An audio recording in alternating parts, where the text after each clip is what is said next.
सचिन अहिरचा, अरे गद्दारी करणाऱ्या सचिन बैमानचा, सचिन अहिर कोण रे?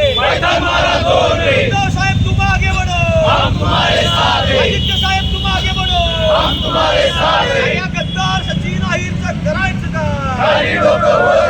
गद्दार सचिनचं करायचं का? अहिर अहिर कोण रे? सचिन अहिर कोण रे? गद्दार सचिन कोण रे? आवाज कोणाचा? आवाज कोणाचा? उद्धव साहेब तुम आगे बढ़ो, उद्धव साहेब तुम आगे बढ़ो, आदित्य साहेब तुम आगे बढ़ो, या गद्दार सचिनचं करायचं काय? या हवऱ्या गद्दार सचिनचं करायचं काय? नालायक सचिन कोण रे?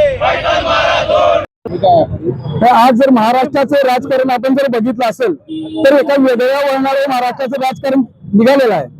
आज शिंदेची सेना ही कुणाच तरी बाप चुरून कुणाच तरी चिन्ह सोडून उभं राहिलेली एक संघटना आहे आणि या संघटनेचं एकच धोरण आहे की दिल्लीतनं जो आदेश येतो त्या पद्धतीने एखादा आमदार फोडणे, खासदार फोडणे, त्यांना विकत घेणे। आज परवा राज ठाकरेंचं स्टेटमेंट जर तुम्ही बघितलं असेल तर आज विक्री चालू आहे आणि जर ही विक्री बंद करायची असेल तर आज आमच्यासारख्या शिवसैनिक जोवर रस्त्यावर उतरणार नाही आणि यांना दाखवणार नाही की तुमचं जे चाललेलं आहे हे सगळं बंद पडल्याशिवाय आम्ही गप्प बसणार नाही। सचिन अहिर यांनी अचानक पद्धतीने भूमिका बदलली, काय वाटतं? सचिन अहिर हा नालायक माणूस आहे, मुळातच या माणसाची लायकी नाही आहे।